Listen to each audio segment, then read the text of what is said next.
जब भी हम कभी आईपीसी में किसी ऑफेंस को पढ़ रहे होते हैं तो उसके नीचे उसकी क्लासिफिकेशन आती है that this offence is cognizable in nature, non bailable और non compoundable in nature, triable by the court of magistrate और XYZ, जो भी एक्सप्लेनेशन होती है। बट एक्चुअल में इस एक्सप्लेनेशन का मतलब क्या होता है? Hello everyone, welcome back to Juris legal chambers. आज के इस वीडियो में हम क्लासिफिकेशन ऑफ ऑफेंसेस को डिस्कस करेंगे। Cognizable, non cognizable, bailable, non bailable and compoundable, non compoundable, तीनों ही क्लासिफिकेशन का मतलब क्या होता है और इनका डिफरेंस क्या होता है। आज की इस वीडियो में हम इसे डिटेल में डिस्कस करने वाले and I can assure you कि आज की ये वीडियो देखने के बाद आपको दोबारा इन टर्म्स में कभी कोई डाउट नहीं आएगा। So let's begin. Before we understand the classification, let's understand the meaning of term offense. जब भी कोई ऐसा illegal act या कोई crime commit होता है which is punishable in nature under any law or against which a complaint can be filed to any authority. For example, अगर police officer को या मैजिस्ट्रेट को या किसी और अथॉरिटी को कोई कंप्लेंट उसके खिलाफ लिखवाई जा सकती है, then that act can be termed as an offense. So offence को टोटल इन तीन कैटेगरीज में क्लासिफाई करा गया है इंडिया में। हम इन तीनों कैटेगरीज को अब स्टार्ट कर देंगे पढ़ना। First category, cognizable and non cognizable offence.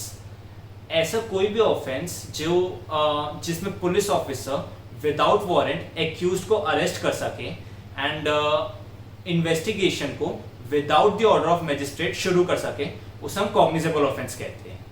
While ऐसा कोई ऑफेंस जहां पे police officer without warrant accused को अरेस्ट ना कर पाए या without the order of magistrate investigation शुरू ना कर पाए, उसे हम नॉन कॉग्निजेबल ऑफेंस कहते हैं। Let's understand the difference between the two with the help of this table. So cognizable offences में कभी भी पुलिस ऑफिसर अरेस्ट करना चाहे, एक्यूज्ड को without warrant police officer arrest कर सकते हैं। While in non cognizable offence कभी भी पुलिस ऑफिसर एक्यूज्ड को विदाउट वारंट अरेस्ट नहीं कर सकते। कॉग्निजेबल ऑफेंसेस में police officer shall start the investigation immediately, while in non cognizable offence investigation सिर्फ तब शुरू होती है जब मैजिस्ट्रेट के ऑर्डर आ जाते हैं। कॉग्निजेबल ऑफेंस में FIR लिखवाई जाती है, first information report, while in non cognizable offences NCR file होती है, non cognizable report. Cognizable offences की डेफिनेशन सेक्शन 2C और CRPC में डिफाइंड है। नॉन कॉग्निजेबल ऑफेंस की definition section 2L of CRPC में डिफाइंड है। So we can say that cognizable offences are those offences जो ज्यादा सीरियस नेचर के क्राइम होते हैं, for example murder, rape, dowry death etcetera. On the other hand non cognizable offences कम serious nature के crimes होते हैं, for example cheating, forgery, defamation etcetera. अगर आप डिटेल देखना चाहते हैं कि कौन से ऑफेंसेस कॉग्निजेबल होते हैं, कौन से नॉन कॉग्निजेबल होते हैं, then you can refer schedule 1 of CRPC, जहां पे पूरी डिटेल्स में गिवन है कौन से ऑफेंसेस कॉग्निजेबल है, बेलेबल है या फिर नॉन बेलेबल, नॉन कॉग्निजेबल है। अदर देन दिस, कभी भी आप कोई IPC में सेक्शन पढ़ रहे होंगे तो वहां पे अगर वो पीनल सेक्शन है, अगर उसमें पनिशमेंट प्रोवाइडेड है तो उसके नीचे उसकी क्लासिफिकेशन लिखी होगी, वहां पे भी गिवन होता है कि ये ऑफेंस कॉग्निजेबल है या नॉन कॉग्निजेबल है। So moving on to our next classification, bailable and non bailable offence. Bailable offences are those offences where the accused is entitled to bail. In these kind of offences bail is the right of an accused person. कोई भी इंसान bell लेना, अगर वो arrest हो चुका है तो बेल लेना उसका राइट होता है। While in non bailable offences accused is not entitled to bail. It is not the right of the accused person to get bail, but he may get the bail from the court. Non bailable offences में कभी भी ये नहीं माना जा सकता कि non bailable offences में बेल नहीं मिल सकती। बेल मिल सकती है but only at the courts description. इसे ज्यादा अच्छे से समझने के लिए let's refer to this table. Bailable offences में accused is compulsorily entitled to get the bail. While in non-bailable offences, accused को bail मिले या ना मिले दोनों ही chances होते हैं।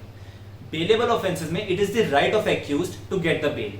While in non-bailable offences, accused का right नहीं होता bail लेना, but कोर्ट की discretion होती है कि accused को bail देनी है या नहीं देनी है। Bailable offences में accused can directly take the bail from police station, court को अप्रोच करने की कोई जरूरत नहीं होती। While in non bailable offence bail सिर्फ कोर्ट दे सकता है, पुलिस स्टेशन में बेल नहीं मिल सकती। दोनों की ही definition section 2A of CRPC में डिफाइंड है। एंड बेलेबल ऑफेंसेस में जनरली 3 साल से कम की पनिशमेंट होती है, बट मैंने जनरली टर्म यूज की है। There are exceptions, for example section 379 of IPC prescribes for the punishment for theft. Theft की पनिशमेंट 3 साल तक की होती है, but it is a non bailable offence. While in non bailable offences generally punishment जो होती है वो 3 साल से ज़्यादा एक्सीड करती है। सो ऐसे भी कोई ऑफेंसेस होते हैं जिनमें कभी बेल नहीं मिलती, ऐसे भी ऑफेंसेस होते हैं, उन्हें अनबेलेबल ऑफेंसेस कहते हैं। Unbailable offences are those where the accused never gets bail before the conclusion of trial even at the description of court. जैसे मलेशिया में एक्ट है firearms increase penalties act of 1971। So FIPA का section 12 ये mention करता है that the accused shall not get the bail before the conclusion of trial, even at the discretion of court. Luckily, India में unbailable offences जैसी कोई term नहीं है. In fact, we stress on the principle of presumption of innocence. जब तक किसी को guilty prove नहीं करा जाता, उसे innocent ही माना जाता है. So India में बेल मिल जाती है, बट इंडिया में भी कुछ ऑफेंसेस ऐसे होते हैं जो ज़्यादा सीरियस नेचर के होते हैं, उनमें बेल मिलना मुश्किल होता है। फॉर एग्जांपल हमने संजय दत्त का देखा था केस, जहां टाडा की वजह से बेल नहीं मिली थी।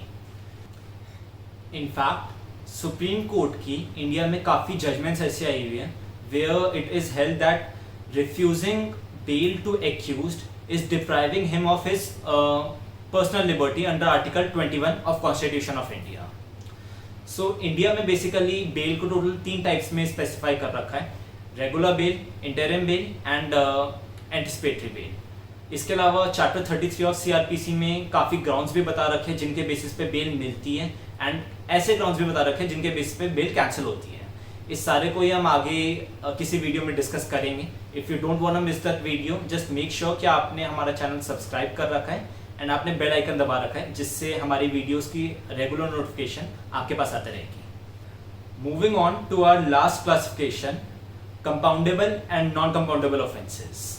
कंपाउंडेबल ऑफेंसेस वो होते हैं वेयर द विक्टिम और the aggrieved party get some consideration और gratification from the accused person in order to drop the charges. जब भी कभी कोई एक्यूज्ड कोई कंसिडरेशन देता है विक्टिम को कि वो चार्जेस ड्रॉप कर दे उसके अगेंस्ट, तो ऐसे केसेस में कोर्ट के बाहर ही फैसला हो जाता है and the court dispossess such cases. While non compoundable offences वो होते हैं जो कंपैरेटिवली ज़्यादा सीरियस नेचर के ऑफेंसेस होते हैं which are committed against society at large. So ऐसे ऑफेंसेस में even the court does not have power और authority to compound the offence. Let's understand the difference between the two with the help of this table. Compoundable offences कम serious nature के offences होते हैं, while on the other hand non compoundable offences ज़्यादा serious nature के offence होते हैं। Compoundable offences में ये माना जाता है that this offence was against a private person, while non compoundable offences में ये माना जाता है since it is of more serious nature, अगर ऑफेंडर को पनिशमेंट नहीं दी गई तो पब्लिक में गलत इंप्रेशन पड़ेगा, so they are considered to be against society at large.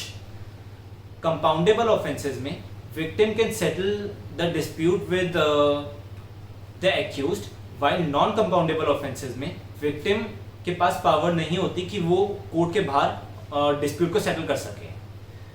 Compoundable offences के अंदर court can refer the case for alternative dispute resolution, mediation, arbitration के लिए कोर्ट रेफर कर सकता है केस को, वाइल नॉन कंपाउंडेबल ऑफेंसेस में court can not refer the case for alternative dispute resolution. There are many offences like theft, criminal breach of trust, voluntarily causing grievous hurt or dishonest misappropriation of property, assault on women with intent to outrage her modesty, etc. जिन्हें वैसे तो आप settle नहीं कर सकते, but they can be compounded with the permission of court. इन्हें settle करने के लिए आपको कोर्ट की प्रायर परमिशन लेनी जरूरी होती है, then only you can settle these cases. So I hope आपको तीनों ही क्लासिफिकेशन अच्छे से क्लियर हो गई होगी। अगर आपके इनसे रिलेटेड कुछ भी डाउट्स हैं आप मुझसे कमेंट सेक्शन में पूछ सकते हो। अगर आपको आज की वीडियो पसंद आई है, don't forget to hit the like button and share the video. Thank you so much.